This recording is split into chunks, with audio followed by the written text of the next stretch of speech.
Ito ang balita ngayon, trending at pinag-uusapan ngayon sa mundo ng social media. Ang di umano'y balitang sadyang kahit anong pilit tinatago ng gobyernong Ngagvani Marcos Jr. ang lahat ng mga di umano'y mga kabulastugan ng gobyerno ngayon ay sadyang hindi na talaga mapipigilan. Lalabas at lalabas talaga ang buong katotohanan. Matapos ang pananahimik, Cagayan de Oro Representative Ropos Rodriguez tila binasag na ang katahimikan at nagsalita na sa publiko. 107 bilyong pondo ng Philippine Deposit Insurance Corporation o PDIC na inilipat sa National Treasury ng Administrasyong Marcos binasag na at ibinunyag na sa publiko ang katotohanan na dapat malaman ng taong bayan. Pero bago ang lahat, kung bago ka pa lamang sa aming channel, please huwag kalimutang mag-like, subscribe at i-click ang notification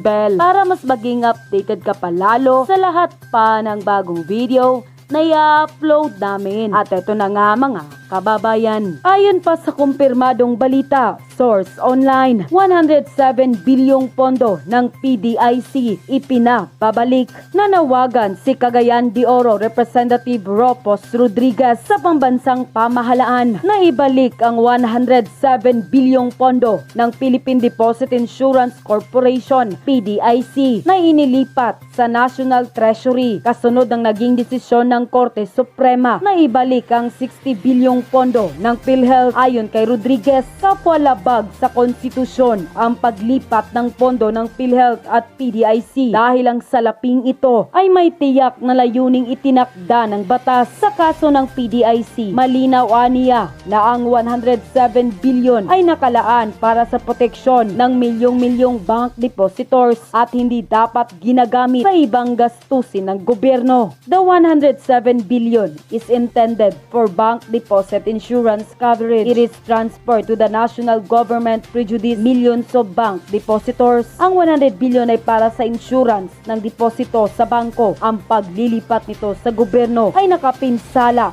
sa milyon-milyong depositors. Matatandaang idiniklarang labag sa konstitusyon ng Korte Suprema ang probisyon ng 2024 National Budget na nag-uutos sa mga GOCC o Government Owned and Controlled Corporation na isumiti ang kanilang excess funds sa National Treasury, pati na ang DOF Circular na nagpapatupad nito. Binigyang diin din ni Rodriguez na bukod sa PhilHealth at PDIC, apektado rin ng pinawalang bisang probisyon ang siyam na iba pang state corporation, kabilang ang Philippine Ports Authority, Philippine Reclamation Authority, Transco, Philippine National Construction Corporation, Southern Philippines Development Authority, Laguna Lake Development Authority, Cebu Ports Authority, Apo Production Unit, Center for International Trade Expositions and Missions. Hinamon ng mambabatas ang pamahalaan na linawin kung may iba pang GOCC na nakapag-remit na rin ng kanilang pondo at kung papaano ito ibabalik matapos ang desisyon ng Korte Suprema. Sa ngayon,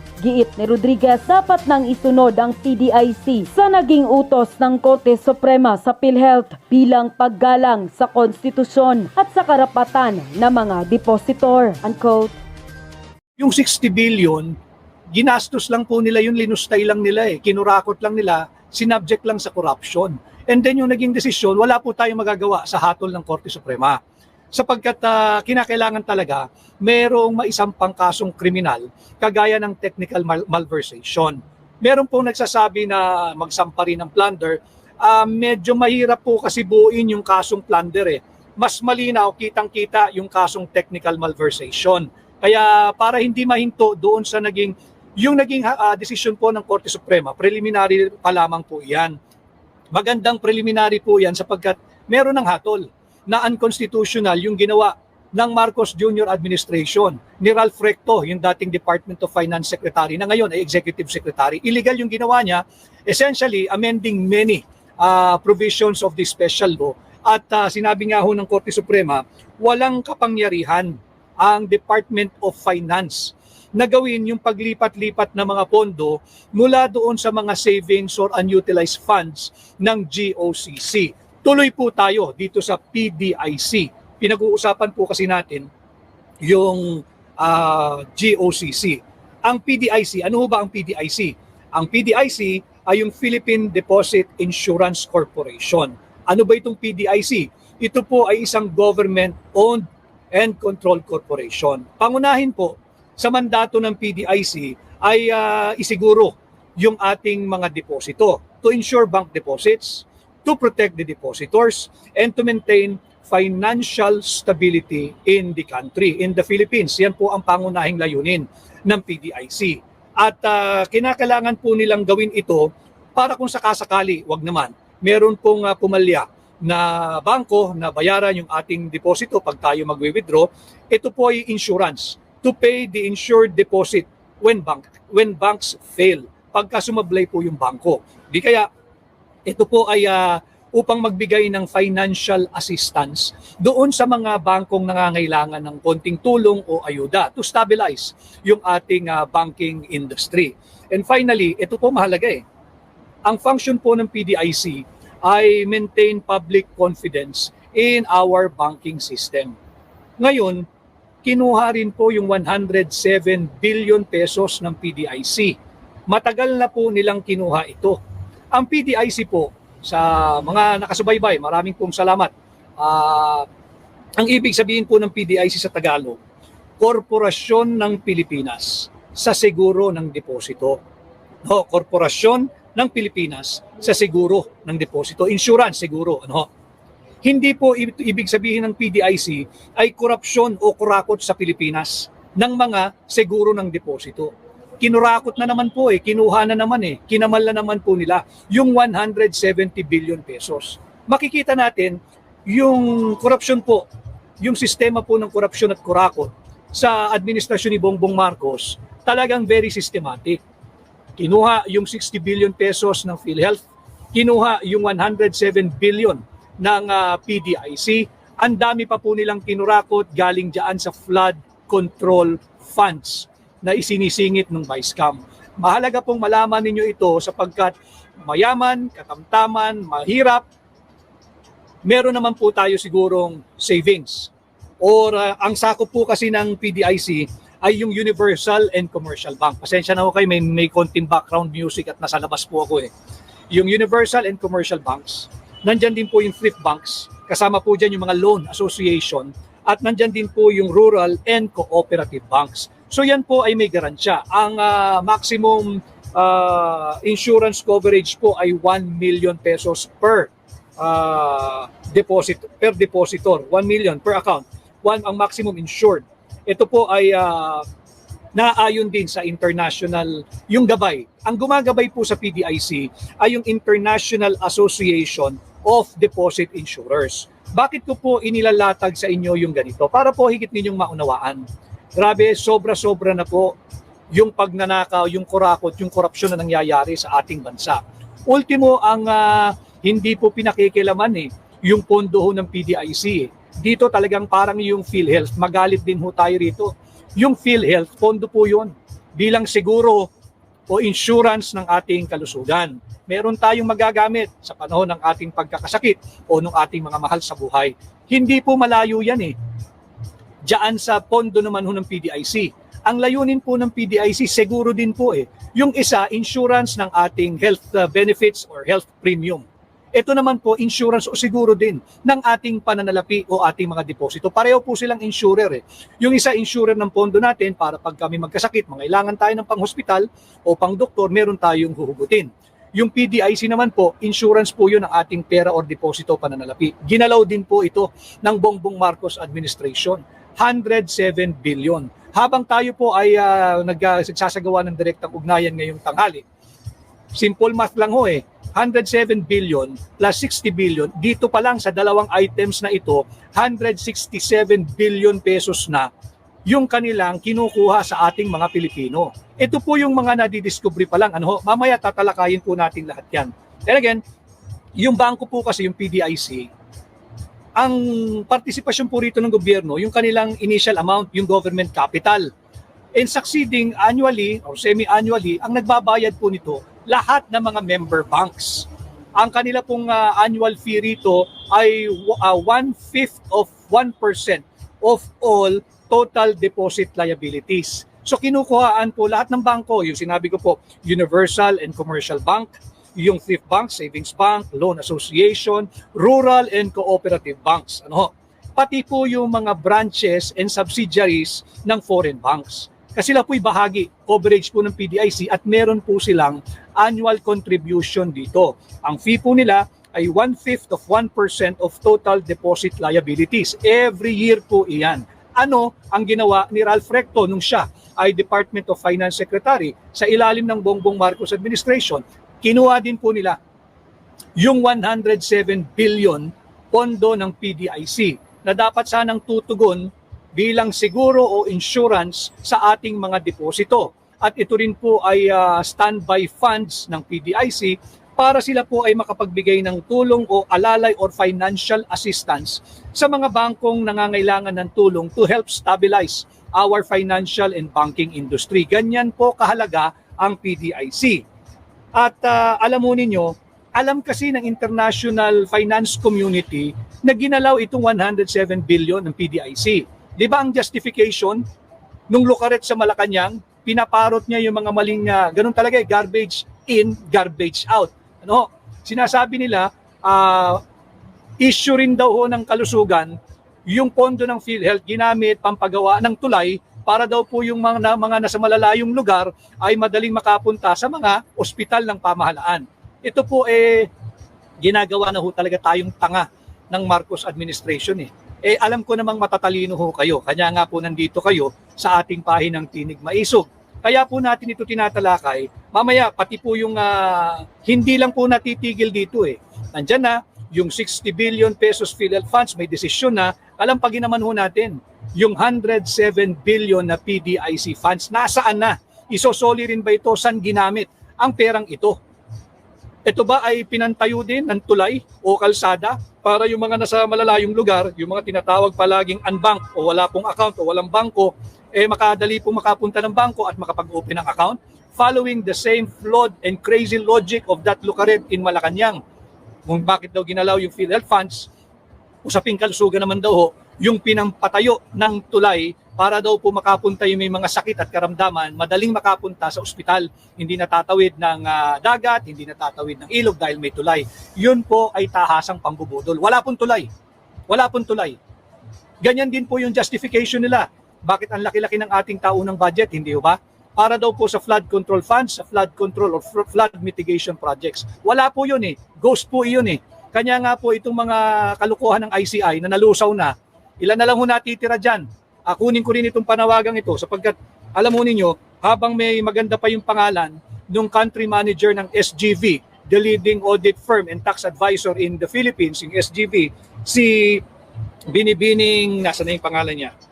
Si Binibining Rosana Fajardo, ang SGV country manager. Ma'am, sana you do Rogelio Babe Singson. Sayang ang pangalan mo, sayang ang karera mo, sayang ang integridad mo.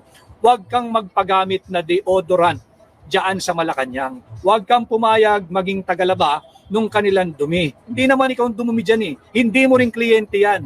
Yung mga linilinis ninyo diyan sa ICI, mga nagnakaw sa pera nating mga Pilipino. Do Rogelio Babe Singson. That is the most honorable thing to do.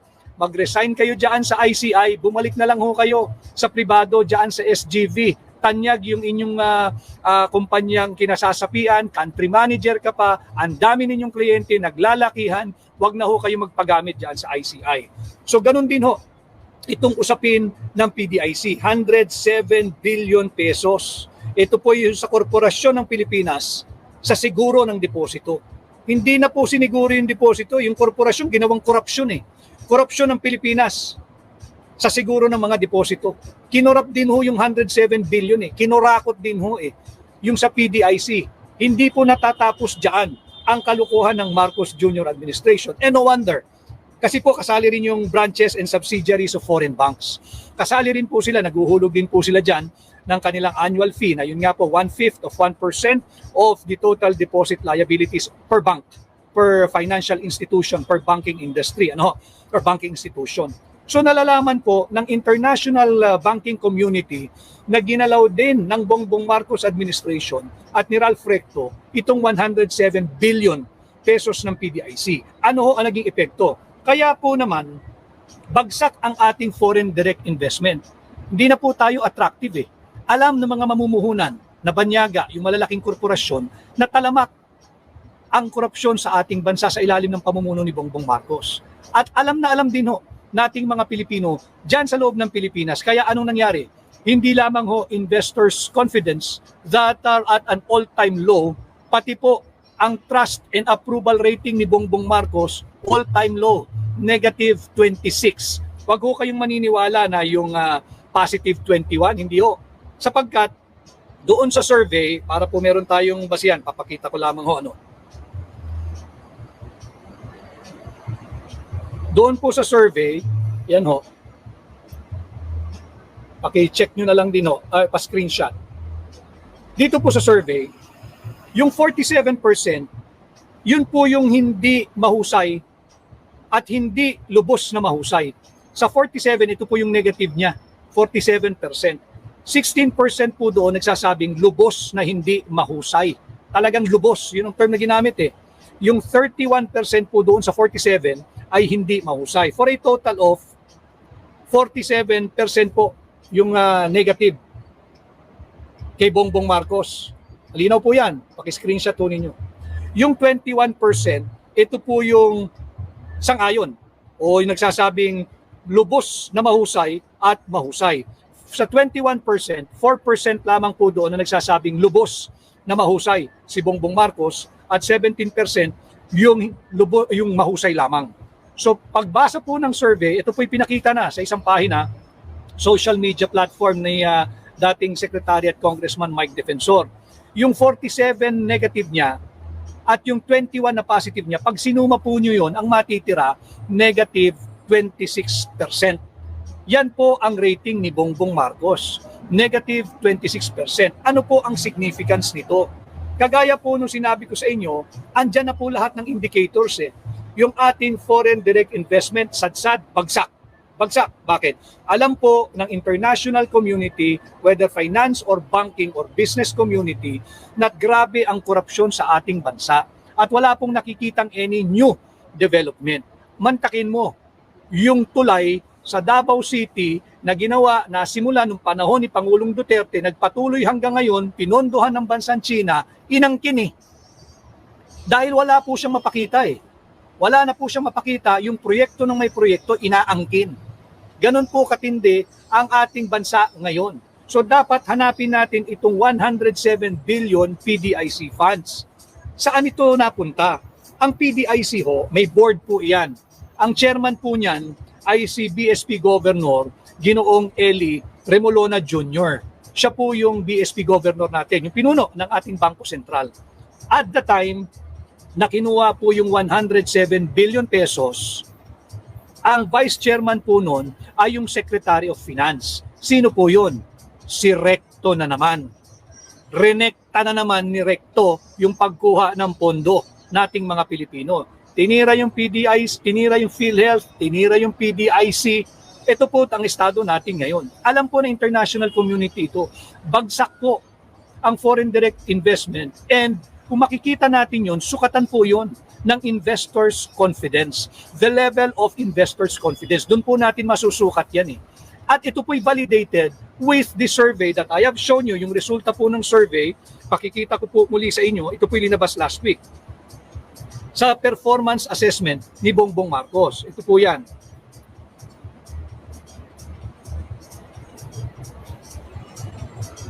So multiple po yung sources na natin.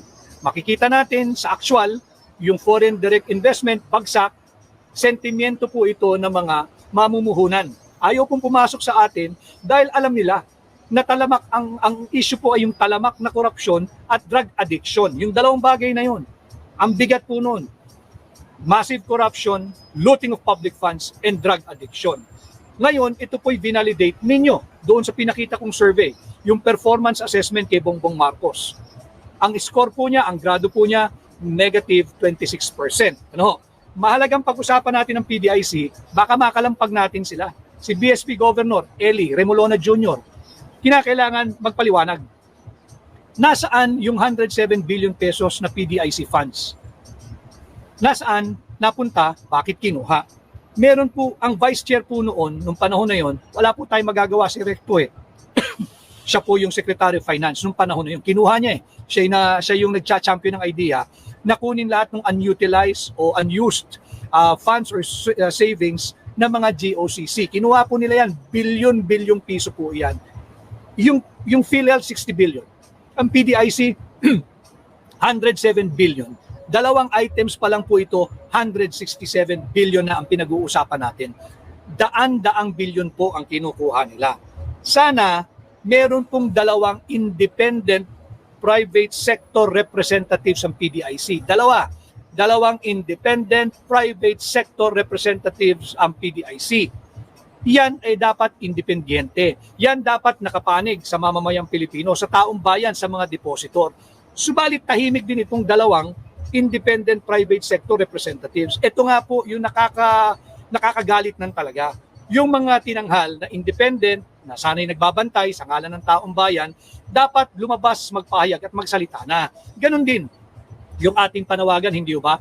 Doon sa country manager ng SGV na naging bahagi ng budol na ICI na si Binibining Rosana Fajardo, sana'y mag-resign ka na, do a Babe Singson at bumalik ka na lang sa iyong prestihiyosong kumpanya at posisyon bilang country manager ng SGV. Kawawa naman yung mga kliyente ninyo yung naglalakihang multinational company, malalaking domestic company na tinitingala ang SGV. Tapos ngayon, yung kanilang country manager ng SGV, tagalaban na lang ng mga pagnanakaw, ng mga sangkot dito sa flood control mess. Meron naman kayong karir, Ma'am Rosana Fajardo, ganda ng karera ninyo, respetado kayo ng industriya. Sana bumalik na lang kayo ron, wag na kayo magpagamit, wag ka na maging deodorant, wag ka na maging deodorizer. Masangsang po talaga eh, hindi kayang pagtakpan, sumisingaw, amoy na amoy, ang baho, ang korupsyon at kurakot ng Marcos administration. So marami na pong naghahanap nitong nawawalang 107 billion PDIC funds. At matagal na po natin kinakalampag ito, last year pa. Kaya naman nagpapasalamat ako sa ating primo. Meron pong nagpadala sa akin courtesy of yung Bilyonaryo News Channel po ito para may credit tayo. Ano? Si Primo Congressman Rufus Rodriguez ng Cagayan de Oro. Hinahanap na po niya yung 107 billion. Mahalaga po na may mga nagigising na tayong kasama na nasa loob ng Kongreso, mababang kapulungan man o Senado, upang magdagdag ng boses dito po sa ating ginagawang advokasya na humingi ng transparency, accountability, peace and security sa ating pamahalaan. Kaya dito po apektado tayo lahat. Kahit po yung mga trolls, kahit po kayo ay apektado. Kung hindi man kayo direkta, siguro yung inyong ate, yung inyong kuya, yung inyong nanay, yung inyong tatay, yung inyong lolo, because dependent din po ang karamihan sa PhilHealth. Pag naubos ang pondo ng PhilHealth, 60 billion kinuha noong 2024. Zero funding ngayong 2025. Imagine niyo may initial allocation na 74 something billion for 2025. Nawala din, zinero din po nila ang PhilHealth. So kung susumahin mo yun, 60 plus 74, 134 na po iyan, dagdag mo pa ito na 107 billion, 241 billion pesos na agad ang ating pinag-uusapan. Daan-daang bilyong piso na pera po ninyo. Lahat tayo kasali rito. Kanya patuloy ang aking paggabay sa inyo na makabuo kayo ng inyong malaya at matapang na paninindigan at opinion at kuro-kuro. Again, I'm not soliciting that your opinion will be similar to mine. No. Kahit po magkontra tayo, okay lang. Importante, kargado po kayo ng information, kargado po kayo ng knowledge para makabuo kayo ng isang well-informed and intelligent opinion or stand on many important issues ng ating pamahalaan. No. Ito nga, yung PDIC, importante po ito. Nahanap na rin, sana magpatuloy yung aking primo, si Congressman Rufus Rodriguez ng Cagayan de Oro, na sana'y patuloy niyang i-push sa loob ng Kongreso, lalo na ho ngayon. Mahalaga po ito. Bakit? Budget season po kasi, panahon ng pagpasa ng ating taunang budget. Dapat ito hanapin. Huwag aprubahan ng budget at hanggat di nalilinaw, nasaan ba itong mga perang ito? Yung dalawang independent representative coming from private sector ng PDIC. Sana naman, amaan din kayo ng hiya at kayo magsalita. O baka naman busog-busog kayo kung magkano man tinatanggap ninyo sa PDIC. bilang inyong sahod, inyong allowances, inyong per dime, at kung ano-ano pang benepisyo. But you must remember, yung PDIC na 107 billion pesos na kinuha ng Marcos Jr. administration, yan po'y may pananagutan kayo. Maaaring hindi pa ngayon, but eventually hahabulin po kayo. Hahabulin kayo, nakakatiyak ako dyan, at baka mangyari, yung inyo pong sunset years ng buhay ninyo, yung pag-edad ninyo, gugugulin po nyo yan sa Sandigan Bayan. Haharapin po ninyo yung mga kasong isasampal laban sa inyo. Mas mainam nang magsalita kayo sa inyong nalalaman saan ninyo dinadala itong 107 billion na pondo ng PDIC. Again, I'd like to reiterate, the purpose of the PDIC ay upang pong mag-provide ng to pay insured deposit pagka pumalya po ang bangko. To provide financial assistance to banks to help stabilize them. Kung may mga bangko are in distress, pwede po silang dumipa doon, pwede nilang tulungan, magbigay ng financial assistance. And finally, to maintain public confidence in our banking industry, in our banking system. Hindi ho nakakabigay ng kumpiyansa itong pati pondo ng PDIC ay kinuha ng Marcos Jr. administration. 107 billion pesos. Tuloy po tayo sa relasyon dito po sa PDIC 107 billion. No? Batiin ko lang po ito at Bisaya OFW. Hello, Attorney Senator Vic, watching from Hong Kong. Marami pong salamat at naririto rin po ako ngayon. Maganda ang klima, malamig. Kay si Gloria Regondola Gemina, galit na ito. At ito si Benito Jr. Manzon. All the proposals that si Ralph Recto, implemented and championed were all miserables. This dude must be held accountable. Yes, I agree. Si Lemoncito Marivic, death penalty sa mga korap. Precisely, Lemoncito Marivic. Ito po yung aking ikinampanya noong huling halalan, na kung tayo'y tangkilikin ninyo, tinangkilik po naman ninyo ang inyong lingkod. Aking ipapanukala ang pagbabalik ng death penalty. Ating amyendahan yung plunder law, ibaba natin yung threshold. Kung pwede hanggang 10,000 lang. Dahil ang pagnanakaw ay pagnanakaw. Wala pong justification dyan. Hindi tamang magnakaw. Eto, tama ka. Si Karyang Hilas. May tanong po dito si Karyang Hilas. Kung may pipilitin, sisikapin ko pong basahin yung mga mensahe nyo. Tama po ito, si Karyang Hilas. Yung gold bars nga, hindi alam kung nasaan. Tutungo po tayo dyan, Karyang Hilas, nabasa mo yung aking pag-iisip. Mula po sa 107 billion ng PDIC na dapat sana isauli din.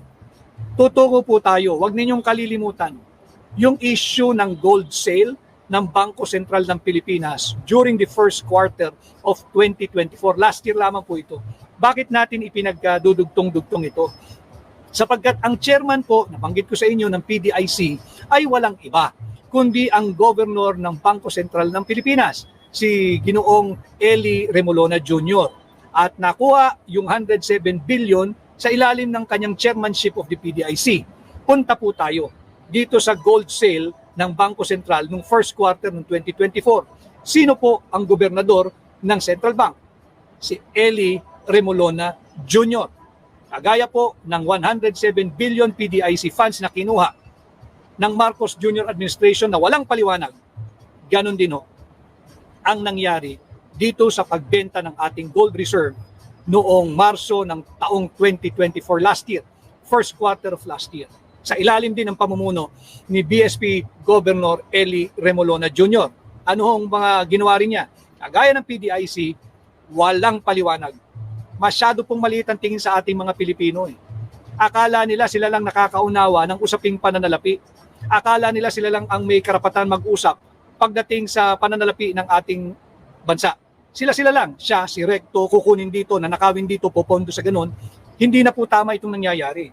Nabanggit ko po sa inyo, 60 billion yung sa PhilHealth funds. 107 billion itong PDIC. 74 billion ziniro nila itong 2025 budget ng PhilHealth. So more or less itong tatlong items pa lamang na ito ay 241 billion pesos more or less. Pasok ko natin yung 25 metric tons, more or less 25 metric tons ng ginto. Yung ating gold reserves, binenta po ito. At ito pong 25 metric tons o tonelada more or less ay mga 15.69, representing 15.69% of our reserves. yung binenta po nila. Binenta po nila yan noong 2024. Kaya po natin ibinabalik at pinag-uusapan muli sapagkat questionable po yung bentahan. It was a questionable sale of more or less 25 metric tons of gold coming from our reserve, ibinenta po ng Bangko Sentral nang walang paliwanag. Paliwanag saan? Sino ang buyer? Bansa din ba ang katransaksyon nila? Bansa sa bansa? Private bank ba ang bumili niyan? Central bank din ba ng ibang bansa? Sino yung nasa gitna? Sino yung nag-facilitate ng bentahan? Sapagkat yan po'y open at transparent naman po naman dapat talaga yan. Dapat sinasabi kung sino yung nag-komisyon, sinong kumomisyon, at magkano yung komisyon. Mahalaga po yan eh. At ang pinakamahalaga, saan dinala yung pera na naging proceeds ng bentahan ng ating ginto. Ginto na po ito eh. Imagine ninyo, 25 metric tons, yung iba nagsasabi 29.4 metric tons. The problem lies dahil nga po na hindi that we cannot ascertain the exact amount of gold that was sold by the BSP precisely because walang transparency. Hindi ipinapaliwanag magpahanggang sa ngayon. Marami pong salamat sa halos 2,000 based on my screen na nakikita kong nakasubaybay po ng live. Marami pong salamat sa inyo. Alam ko pong holiday ngayon sa Pilipinas, kanya kahit Monday, usually pag Monday hindi po tayo nagla-live dahil busy lahat at galing lamang sa weekend. But importante po itong ating pinag-uusapan. Yung BSP na binenta po yung ginto natin. Alam mo ninyo, kaya natin kini-question ito dahil nagbenta po sila nung first quarter of 2024, mga Marso, nung panahon kung saan pataas. Sumisipa po yung presyo ng ginto. Yung presyo ng ginto, that time na ibinenta, pataas pa lamang eh. Hindi pa po yun yung peak eh. Nagbenta po sila, essentially, yung napagbentahan po nila, ang figure pong lumabas last year in dollars ay 1.88 billion. Nung kanila pong binenta, so you have to do the math now. Dollars na po ito eh. 241 yung ating una na pag-usapan. Ngayon po, yung ibinentang ginto, if it's 25 metric tons more or less, 1.88 billion dollars. Baka o tanungin niyo, bakit pa nagrereklamo? Nagkakumita ang Bangko Sentral, ang Pilipinas ng 1.88 billion dollars. Hindi po, kaya tayo natin pinupuna ito, kaya po naging questionable. Binenta po nila essentially yung 25 metric tons at a discount. Barato po nila ibinenta eh. Bakit? Tingnan po ninyo ang presyo ng ginto ngayon sa kasalukuyan. Higit pong mataas. Bakit po questionable yung sale? When they made the sale way back in March of 2024, ang sabi ay kumita ang Pilipinas ng 1.88 billion dollars doon sa napagbentahan. Nung Marso po yun, ng nakaraang taon. Kung ngayon po yun, based on the prices of gold, nung buwan ng Oktubre lamang, wag na po ngayon Disyembre, tumaas pa rin yan eh. October of 2025, same amount of gold kung binenta nila noong Oktubre, dublado ho yung presyo eh. From 1.88 billion, ang estimate po kung ibinenta nila noong Oktubre ngayong taon, di po sana 3.26 billion dollars ang naging proceeds, yung proceeds ng bentahan. Ang laking diferensya po noon. Halos doble. Kaya po dito makikita natin, tayo ay nagli-liquidate ng ating precious assets at a time na hindi pa ho mataas o hindi pa kataasan ang presyo ng bentahan ng ginto. Lugi po tayo sa madaling salita. Lugi tayo. Pag ngayon po tayo bibili ng ginto para mapatibay yung ating gold reserve, halimbawa ngayon po tayo bibili, lugi na po tayo, doble po ang presyo. Nakapagbenta ka ng 1.88 billion nung Marso of 2024, kung ngayon ho tayo bibili ng ginto, same amount, 25 metric tons more or less of gold, ang halaga po nito ay 3.26 billion US dollars. Ang laki ho ng diferensya. Hindi na ho natin kayang bumili ngayon ng ganong karaming ginto sa halaga ng ating pinagbentahan dahil lugi na po tayo. Times 2 na ho ang presyo. Ito po, nawawala din. Nasaan yung perang ito? Saan napunta? Nagpinambayad ng ano? Dapat ito mapaliwanag ng Bangko Sentral. Again, ang namumuno po ng Bangko Sentral is Governor Eli Remolona Jr. The same person who happens to be the chair of the PDIC, yung Philippine Deposit Insurance Corporation. Ano naman ngayon kung siya rin? Siya rin ho kasi namumuno ng PDIC na kinuhaan din ng 107 billion pesos naman ng Marcos Jr. Administration. So makikita natin, issue na rin po ito ng management of our meager resources, management of our money, ng ating finances, PDIC, BSP. BSP nagbenta yung questionable sale of around 25 metric tons of gold coming from our reserve at ang kinita po ay 1.88 billion. Pero kung ngayon tayo magbebenta, higit po sana yung perang ating naipundar.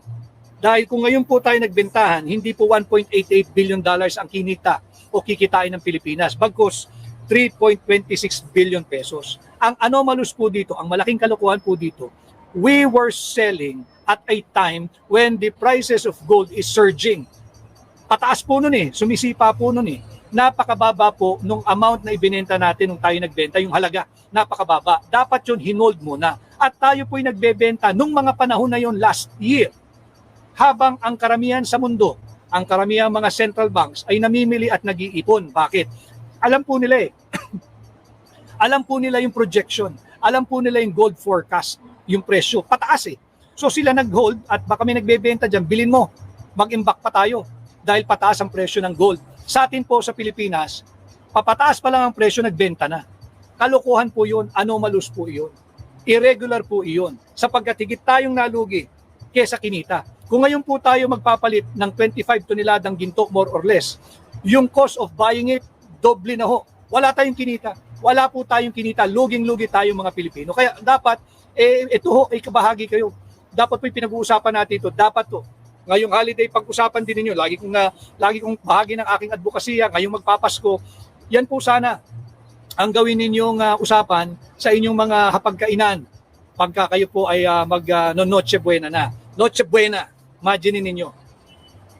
107 billion kinuha. 60 billion kinuha. 74 billion pesos PhilHealth funds for 2025. Ziniro.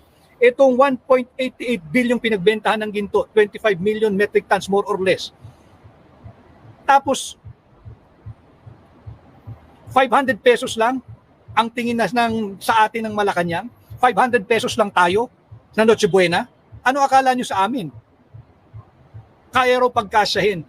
Alam namin kayang pagkasyahin. Marunong kaming maghigpit ng sinturon kung kinakailangan. Marunong kaming mamaluktot upang magkasya sa kumot pagka malamig. Huwag ninyo kaming lukuhin. 500 kaya kung sa kaya, kung pipilitin. Kaya kung sa kaya, 500 pesos. But, ang punto ng mamamayang Pilipino, we deserve more than 500 pesos Noche Buena. Masyado nyo namang kaming sinusukat. Masyado namang maliit ang ginagamit ninyong panukat sa mga Pilipino. Samantalang sila, nagpapakasasaho sa pera nating mga Pilipino, sa mga buwis na kanilang ninakaw. Ito ho yung halaga ng ating pinag-uusapan. Mahalagang pag-usapan po ito sapagkat panahon po ng paghulma, pagpasa ng 2026 national budget. At pag sinabing pagpasa ng national budget, nakaamba yung BICAM. I hope this 28th Congress, hindi na BICAM. At itong proseso ng Bicameral Conference Committee, dapat yan nakabukas, ibuyang-yang sa publiko. Bakit? Pera po natin yan May karapatan tayong magmasid, may karapatan tayong magbantay, may karapatan tayong magpahayag. Di ba? Mahalaga po ito. And incidentally, naglabas po ng pahayag ang ating pangalawang Pangulo, si pangalawang Pangulong Inday, Sara Duterte. At malinaw sa kanya naging pahayag, usap-usapan na naman ho kasi impeachment. Ito hong mga gagong kongresista, pasensya na ho kayo, talagang galit na tayong mga Pilipino Ito hong mga gagong kongresista, walang ibang atupagin kung hindi impeachment. At yung mas gagong Malacanang, ang pangdanggel po nila, ang kanila pong ginaganon, pinapagpag po nila, yung budget. Pagka hindi sila nakakuha ng commitment sa'yo, napipirmahan mo yung impeachment laban kay Sara Duterte pagdating ng February of 2026, hindi ka bibigyan ng pondo. Walang hiyaan na po ito Ang dapat ninyong impeach si Bongbong Marcos Multiple violation of many laws of our Constitution. Ito po talagang sobra na ho ang panggigipit na ginagawa ng mga mukhang perang mangbabatas. Pare-pareho po yan, senador at kongresista. Lalo na yung nasa Malacanang, yung executive department. Di ba? Kaya nga po yung ICI, budol po yan Ano na? Yung Adrian Bersamin, napatawag nyo na ba? May kaso na ba? Akala ko ba nasa radar yan nung ombudsman? Matagal nang nasa radar niya. May kaso na ba? Yung Adrian Bersamin? Yung Trigib or Trigib Olaybar, may kaso na ba? Yung Mina Pangandaman, may kaso na ba? Si Manny Bonoan, may kaso na ba? Lukuhan po yan eh. Yung 67 contractors, may kaso na ba? Nauna pa, masuspindi si Congressman Kiko Barsaga eh. Samantala yung 67 contractors, nandyan pa, wala pang kaso. Mahalaga pong pag-usapan natin dahil budget nga ho. Ito, halongkatin po natin ito. Nandyan na naman po yung banta laban kay Vice President Sara Duterte na siya ay i-impeach pagdating po ng February 2026 gamit po yung budget. Huwag na po tayong pumayag. Huwag na po tayo. Alam ko pong alam ninyo at mulat kayo sa issue. Ano hong papatunay? The fact na wala pong nagpunta doon sa trillion peso rally. Bistado na po yung ilang liderato ng simbahang Katoliko. Ako po'y bahagi nun. Ako po'y Katoliko.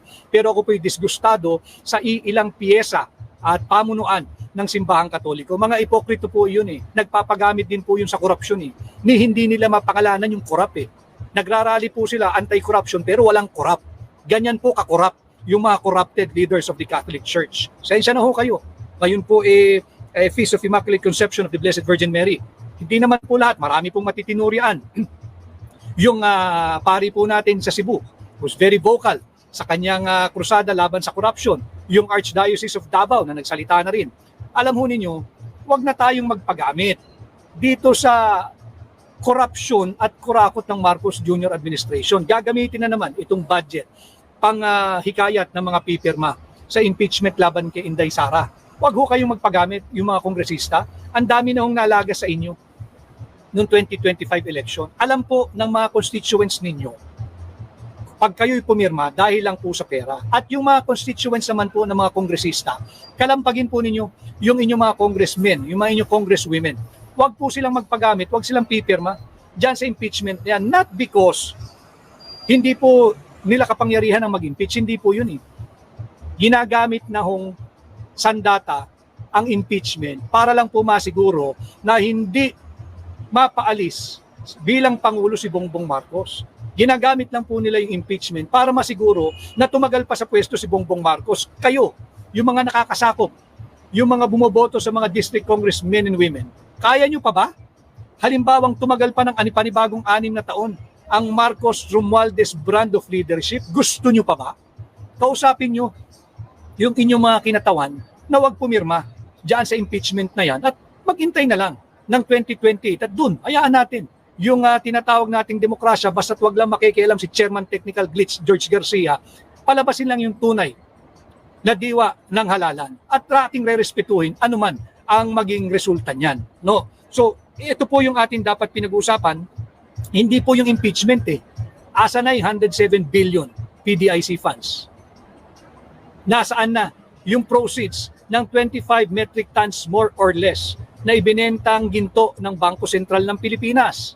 Ito po yung ating mga dapat pag-usapan. Yung 60 billion na pinapasaoli sa corrupt Marcos administration, sa atin din ho manggagaling yun. Tayo rin po ang magbabayad ng mga ninakaw nila.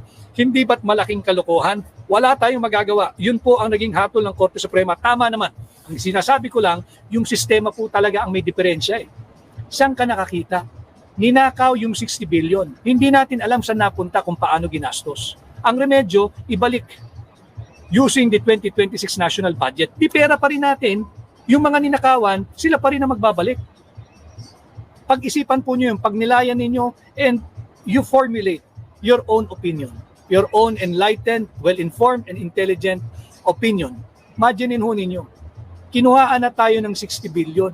Tayo pa rin ang magsosole, napakasarap naman ang buhay nila. Tapos hanggang 500 pesos lang daw kayo sa Noche Buena ninyo. Yung binentang ginto, 1.88 billion dollars nung ibinenta. Kung ngayon ibinenta, 3.26 billion dollars na ang halaga nito. Doblado, doble, higit na malaki. Nasaan napunta pera? Tapos kayo, 500 pesos lang ang inyong Noche Buena.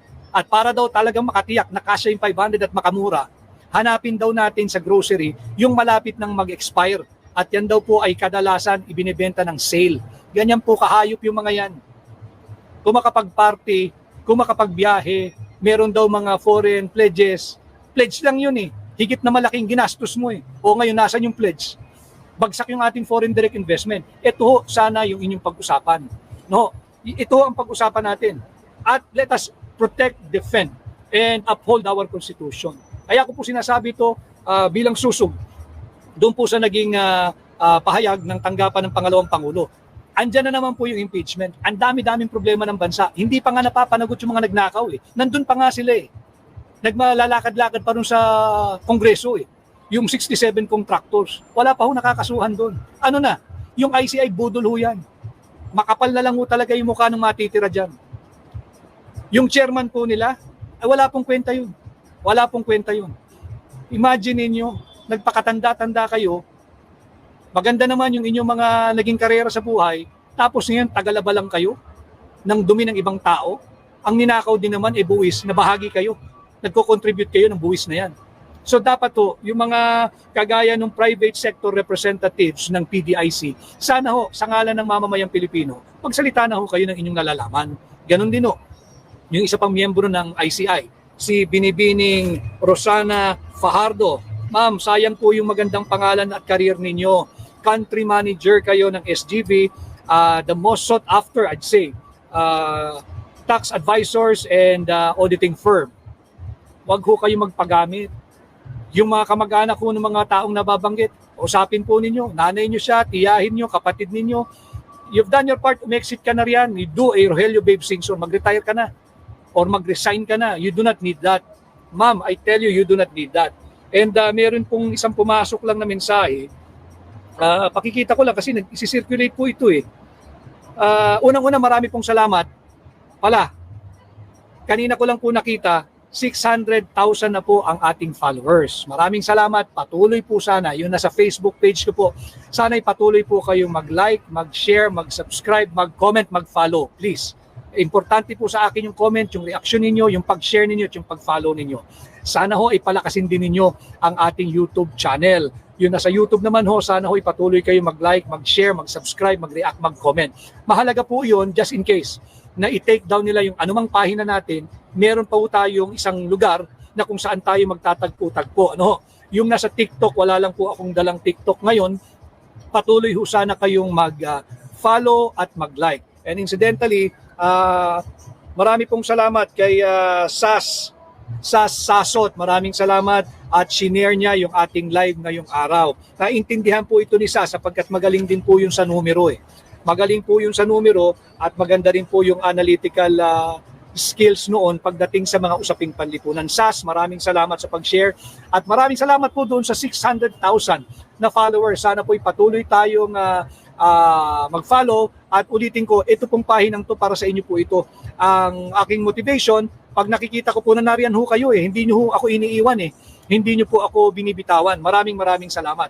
At ganun din ho, sa lahat ng mga katulad kong Pilipino, sa loob man o sa labas ng Pilipinas, na nagpapahayag ng lehitimong kritisismo or legitimate dissent against this abusive, this corrupt-laden, and now the issue of drug addiction Marcos administration. Marami pong salamat. I know you're doing it also para sa ating bansa. Maraming salamat. At syempre, paulit-ulit kong sinasabi, yung mga nagbubuwis ng buhay, maraming salamat po sa inyong patuloy na pagbabantay, yung ating military and other uniformed personnel. Mainit pong pinag-uusapan din yung increase ng inyong basic pay. Maganda ho yun dahil pagkilala sa inyong 24/7 na pagbabantay sa ating kalayaan, sa ating soberanya, sa ating peace and order. Pero sana ho, sundin lang ninyo yung constitutional orders. Yan po ay increase at wag po sanang, hindi po sanang tinatratong suhol nung nagbigay ng increase. Bakit kanyo? Kung talaga pong nakaplanong bigyan kayo ng increase sa inyong basic pay, dapat po yan nakapaloob na sa ating NEP, yung National Expenditure Program. Hinabol lang po yan Hinabol lamang po yan. Bakit? Ganyan po katakot ang Marcos Jr. Administration dahil alam nila ang lala ng kanilang mga ginawa. So maraming salamat po sa lahat ng nakasubaybay at alam ko pong holiday ngayon, ayoko pong agawin ang oras ninyo para sa inyong pamilya. Sa next slide po natin, marami pa po tayong tatalakayin. Basta't mga lampag po kayo. 107 billion ng PDIC, dapat yan ipaliwanag. ni Chairman Eli Remolona Jr. kung saan dinala itong 107 billion pesos na ito. Dapat yan isole. Yung sale, yung proceeds ng sale o bentahan ng ating 25 metric tons more or less. Some are saying it's 29.4. But the problem is, yun nga ho, walang transparency, walang nagpapaliwanag. Si BSP Governor Eli Remolona Jr. dapat magpaliwanag. Di po kami mangmang, sir, makakaunawa po kami at sisikapin po namin intindihin kung ano man po ang paliwanag ninyo. Pero wag niyo po kaming ikulob sa dilim at hindi namin alam kung anong ginagawa ninyong klaseng pag-uuri ng management o liderato at pinakikilaman na ninyo ang pera ng ating bansa, ang pera ng ating lipunan. Muli ho, maraming salamat sa mga nasa Facebook. 600,000 na po tayo. Marami pong salamat. Lahat po yan ay organic. Maraming salamat. Salamat po. At yung nasa Facebook, sana po higit pa nating palakasin. Maraming salamat sa muli po nating ugnayan. Magandang araw po sa lahat ng Pilipino, sa anumang panig ng mundo. Magandang hapon, magandang tanghali sa Pilipinas, Luzon, Visayas at Mindanao. At magandang araw doon sa habol sa ating replay. Ako po muli ang inyong kaibigan, Attorney Vic Rodriguez, Pilipino, abogado, maisog. Together, let's save the Philippines. Maraming salamat po. At yun na nga mga kababayan, ano na ang masasabi mo? Kung mayroon kayong hinaing at komento patungkol sa balitang ito, please comment down below. Pag-uusapan natin yan sa comment section. At kung nagustuhan nyo ang video, ay huwag kalimutang mag-like at i-share na din para mas marami pang makaalam at umabot ito sa marami sa ating mga kababayan. Maraming salamat po!